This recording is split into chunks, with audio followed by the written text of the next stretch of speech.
Is there a way to have immigration, even significant numbers of immigration, that can work for this country? Again, when we say significant numbers, where do we draw the line? I think we need to start that conversation by asking that question for the first time, because that hasn't been asked, has it? So actually, we need to do studies and reports and look into where we reach critical absorption that sort of begins to jeopardize integration. There are multiple things that I think need to be put in place straight away. One being, before you start getting entitlement to whatever, benefits and welfare the native population have, you have to have lived here and committed to being here for a certain number of years. Already you have to have been here 5 years and take a test to become a UK citizen. Fine. Well, let's make sure that you don't have all of the benefits and privileges of the native born until you've done that. That seems fine. That's how most countries operate, actually. We also need to be doing things like where you've got particular mores that are in conflict with our own, that demarcate us from others. You need to get rid of those. Most Muslim countries ban the burqa for security reasons. We should do that. There also needs to be an absolute understanding, without any compromise, that you learn English and you speak English. We are the lingua franca of the world, and language is so important. Communication is so important. If you're going to say hello to your neighbor, can I borrow a cup of sugar, and have a good relationship with that person, if you're not speaking the language, you are not integrated. That needs to happen. And then, things such as home ownership, so on and so forth. The trappings of being a citizen of a nation state should be available to the citizens of a nation state, and there needs to be a qualifying criteria for that. I think if we began to slowly address those problems to begin with, and also started becoming far more discerning about immigration. When you get people, as I've alluded to earlier, who are educated with skill sets, they probably are going to integrate far more rapidly and far more easily than people who are not. And so we do need to bring talent into this country, not just people who, frankly, are not going to be able to fit in and contribute. The aspect around language is really interesting, because I think a lot of progressives constantly say, oh yeah, but how hard, you go learn a language, or it's not so easy to learn a language, and all of those kinds of things. A friend of mine who's from Colombia, he says he can't believe all the woke people over here, and he says to them, to get them started, to sort of prime them for this discussion, he'll start talking about all the English or Americans or whoever it is who come to Colombia and don't even bother to learn the language, and the woke progressives are up in arms. They go, what a bunch of lazy idiots, they go to Colombia and they don't even learn Spanish, what idiots. And then he goes, yeah, and then he subtly tries to get onto the discussion of immigration to the UK and says it, and then they're suddenly a bit uneasy, and they go, right. Ooh. Well, exactly. When people look at the sort of the Costa Brava lot who've gone over there, haven't bothered learning Spanish, just for Americans, and they just want to sit just they won't understood.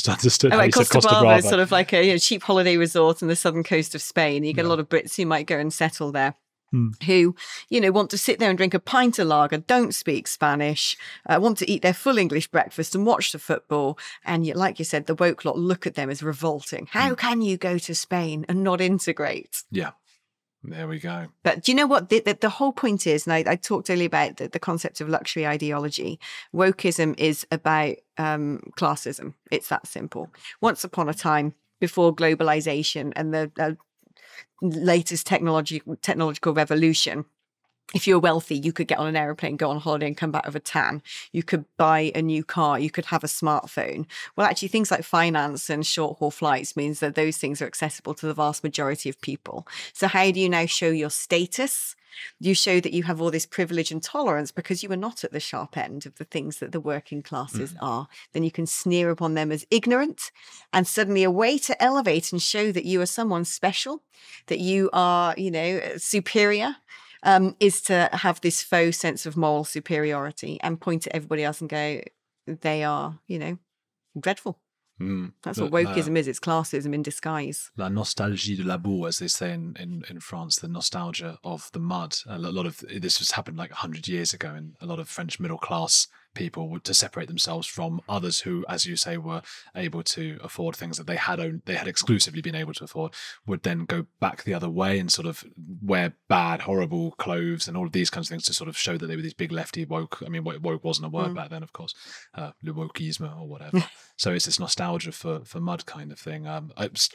Slightly different to what you're saying about the words, of course, but the kind of woke, I'll screw your flights to Spain and all of that stuff. Mm. I don't know. Does that make sense what I'm saying? It makes sense to me. I was sort of thinking in my head, are we going to get to the point of off with their heads and, sort of French Revolution in the UK? I just wanted to say a French sounding thing. So you mentioned the other day a wokeism, love lived experience. I know, yeah. Yeah. That video's got like 1 million views. You were talking about, call me a racist. Right. Or, yeah. I mean, it's funny because this is what I mean about two-tier policing. No, we've got two-tier morality, right? Only certain people get certain things like victim status. So being a white middle-class woman, I can't have a lived experience because it's bound to have been wonderful and joyful of all the privilege that God himself could have given. And as it turns out, if you look like me with long blonde hair and walk about in certain communities of London, you're far more likely to attract certain interest from the opposite sex than perhaps if I didn't look this way. And so that is my lived experience. And so when other women, because, middle-class women are the absolute worst in being vicious and vile. Again, it's the luxury ideology thing. It's the new Balenciaga handbag.